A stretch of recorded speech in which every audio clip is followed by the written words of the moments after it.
सदर मजलिस बैरिस्टर असदुद्दीन ओवैसी ने पीर के रोज़ डिप्टी चीफ मिनिस्टर भट्टी विक्रमार्का से मुलाकात की। इस मुलाकात में हालिया इंटरनेट तातुल पर तबादला ख्याल हुआ। असदुद्दीन ओवैसी ने मुतालबा किया कि शहरियों की मुश्किलात को दूर करने के लिए इंटरनेट सर्विस फौरी बहाल की जाए और सर्विस फराहम करने वालों को अपनी केबल्स दुरुस्त करने के लिए एक मुकर्ररा मोहलत दी जाए।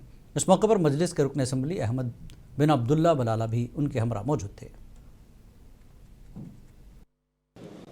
नहीं, देखिए, वो जो अनफॉर्चुनेट हादसा हुआ जिसमें 5 लोगों की जानें चली गई, जो गणेश की मूर्ति को लेकर जा रहे थे, उसके बाद गवर्नमेंट ने ये फैसला लिया कि जितने तार हैं इलेक्ट्रिक पोल्स को निकाल देंगे। फिर हाई कोर्ट में भी गए, हाई कोर्ट का भी कोई फैसला। हमने उनसे कहा कि सर आप उनको थोड़ा टाइम दीजिए ताकि वो उस तमाम जो अनयूज केबल्स हैं उसको निकाल देंगे और हाइट 15 फीट पर रखेंगे। तो डिप्टी सीएम ने कहा कि हमने पहले 1 साल का टाइम दिया था, इन्होंने काम नहीं किया। हमने फिर से उनसे रिक्वेस्ट किया कि आप अब ये लोग जो टाइमलाइन आप देंगे, वो सब जिम्मेदार थे। उन्होंने कहा कि हम बिल्कुल उसको फॉलो करेंगे। उन्होंने ये भी कहा कि हमने मेन रोड पे लाइन्स को सही कर लिया, बाई लेन्स में और स्लम्स में हमको करना है। हमने डिप्टी सीएम साहब को बताया कि इसकी वजह से